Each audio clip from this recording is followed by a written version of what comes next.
Yo, what's good, YouTube? Welcome back to the channel, guys. So let's talk about in today's video, guys. The Andrew Wiggins noise is starting to really heat up, man. And you got guys, you got reporters all over the place, like Mark Stein, Evan Sidery, all of these like bigger, more primetime reporters reporting all the rumors about the Lakers and the Heat opening back up conversations. Let me just go ahead and show you guys right quick before we hop all the way in. According to Evan Sidery, the Heat and the Lakers have reopened discussions on a potential Andrew Wiggins trade ahead of training camp. Los Angeles is very open to moving former first-round pick Dalton Connect alongside necessary expiring salary.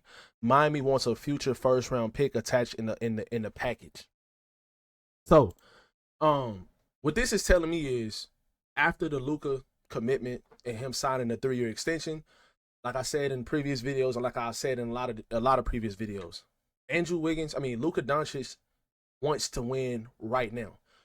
The team that we have right now is better than we had last season when we won 50 games, right? So if you go all in right now, a first round pick on this team is not going to help you out as much as a guy like Andrew Wiggins can. Because if you go trade for a guy like Andrew Wiggins, and especially if you can keep a guy like Rui Hachimura on your team when you go trade for Andrew Wiggins, you have one of the top contending teams in the entire league.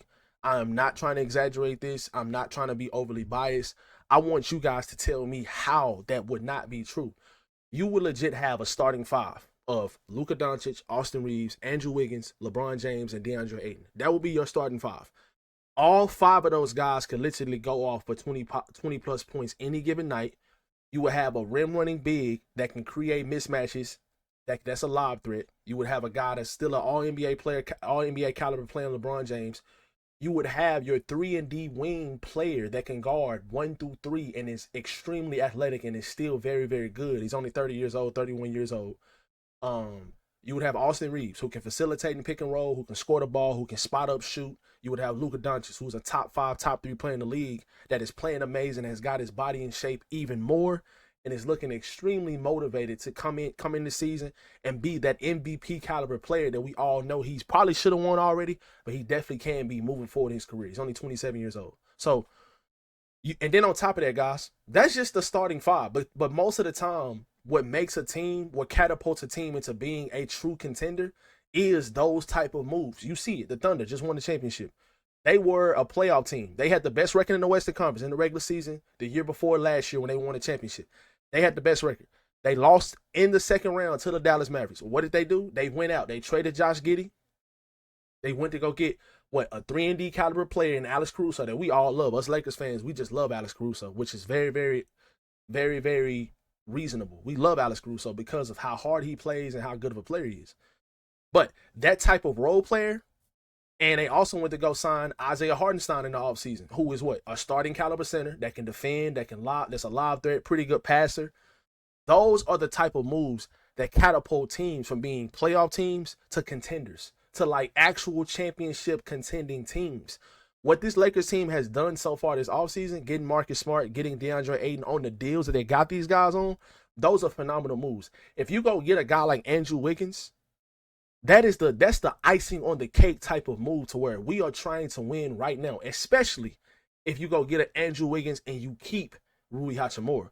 If you can trade guys like Gabe Vincent, Dalton Connect, Maxi Kleber, some of these expiring contract guys on your team, and you keep Rui Hachimura, I don't know if that's doable. I don't know if they're gonna be able to do it. But me personally, if I had to, I would trade Rui. But I really don't want to trade Rui because Rui coming off your bench would be absolutely amazing. You could even play them sometimes together in like a small ball, like a smaller lineup or just a bigger lineup, playing multiple forwards, and especially having Andrew Wiggins on the court at the same time as Rui. Both of those guys can spot up, shoot. Both of those guys can score the ball. Rui is a better defender when it comes to guarding like forwards. So you would have Andrew Wiggins out there with him as well, LeBron out there as well. Like you could have some wicked lineups that can just be so versatile on both sides of the ball. This is one of those type of moves that catapults you to not only being just a playoff team, but a contender, like I said earlier. But let me know how you guys feel about Andrew Wiggins in the comment section below, man. Like a lot of people are saying like Rui Hachimura is better than him. I don't think Rui Hachimura is a better player than Andrew Wiggins. We have to consider the defensive side of the ball. Andrew Wiggins is one of the better defenders in the entire league. We got to think about what he has done over the last couple of years as a defender. He was the second best player on the Warriors team a couple of years ago when they won the championship. He was absolutely clamping Jason Tatum. He is still more than capable of doing that. He had a 45-point game last year with the Miami Heat. He is still able to score the ball at all three levels. He's been having some personal issues with family. I think his father or something like that off the court the last couple of years.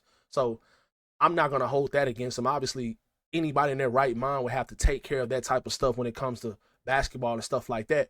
But at the end of the day, he's always been there when his team is needed and in the playoffs and stuff like that. He's always been there for his team. I am 100% fine with him having those personal issues with his father or whatever the situation may be. But just in general, I'm just saying, like, when it comes to him staying on the court, that's not a problem for me. You know what I'm saying? I just hope he gets situated or whatever, but that's not a problem for me. I know it is for some people. I've seen people talk about it, but me personally, that's not a problem for me. But Andrew Wiggins is the perfect player for this team, guys. When I say absolutely phenomenal fit, man, like, it doesn't get any better than that. Now, Rob Pelinka always has moved in silence. He does things to where, like, when it's a bunch of reports about different players maybe traded to the Lakers or signing with the Lakers, it's always like a move out of left field that just comes out of nowhere, and it's like it's never the player that we fully expect. But this time, I actually think it might be, because in the past, Luka Doncic, there have been reports that the Mavericks wanted, or Luka Doncic wanted the Mavericks to trade for Andrew Wiggins. There were talks about the Mavericks trying to get Andrew Wiggins as well. I think this is more of a Luka thing than anything. I actually think that Luka wants to play with Andrew Wiggins. He understands what Wiggins brings, just in a basketball aspect, what he brings as a player, and then on top of that, what he can bring to this team. There aren't many perfect fits out there. Maybe Aaron Nesmith, Dylan Brooks to a certain extent, but I don't think his athleticism is there, and he's kind of getting old and declining a little bit. I'm not really a big fan of Dylan. I would be fond of Dylan Brooks on his team. I do think he's a good fit. But when it comes to a perfect fit, Aaron Nesmith, Andrew Wiggins, Mikal Bridges, which is not going to happen. Those type of players, that's the perfect fit. A guy that can go off, give you 15 to 18 points a game, can give you 5 to 6 rebounds, can go out there and guard the other team's best player. These are the type of players we need. That's that last 6'7", 6'8", forward that can guard 1 through 3. Wiggins, there's plenty of content of Wiggins out there guarding Shai Gilgeous-Alexander, Ja Morant, some of the better offensive players in the league. Andrew Wiggins goes and guard those players, and when he is healthy, he can do that at a high level. He was a number 1 pick. He really hasn't lived up to that expectation, but he's been a part of a winning culture in Golden State.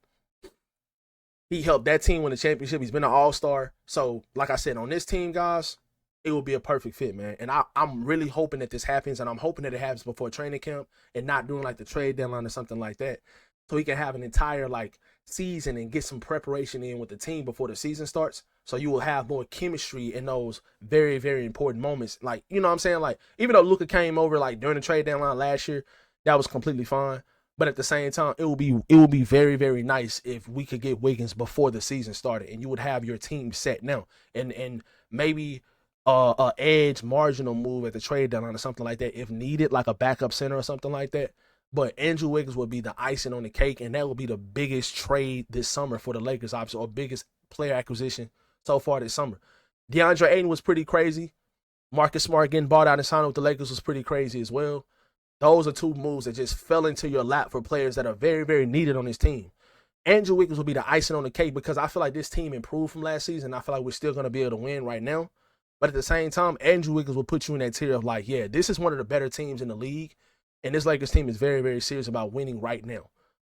Let me know how you guys feel about this in the comment section below, guys. Would you guys want an Andrew Wiggins on this team? What would you guys be willing to give up to get Andrew Wiggins? That's the most important question. Me personally, I'm willing to give up Rui Hachimura. I'm willing to give up a first-round pick because that first-round pick isn't going to be very beneficial to this team over the next couple of years because you're going to be trying to win now. Most first-round picks are coming to the league. They're hit or miss. This isn't the NFL. It's the NBA. The NFL has way more solid players coming in from first-round picks and just high expectations and actually coming in and doing well the first season. The NBA, sometimes first-round picks get stashed overseas. They don't play right off the rip. They're not very seasoned because they go into the college basketball system and run his own. Like, it's just so many different things when it comes to the NBA. But when you're playing with Luka Doncic, guys, he's not gonna have a lot of patience for a lot of mistakes and not being ready to play and all this stuff. Luka wants to win now. A first round rookie is not gonna really help you win right now. A guy like Andrew Wiggins over the next 3 years can 100% help you win right now. So I am 100% all for going out and trading whatever it takes. A Rui Hachimura, a first round pick, a Dalton Connect, whatever. Those type of players for Andrew Wiggins would be perfect. And I would absolutely think this team would be one of the better teams in the league. Let me know how you guys feel about this in the comment section below. Hope you guys enjoyed today's video. Y'all be sure to drop a like and subscribe to the channel, man. And I appreciate you guys for watching. Peace.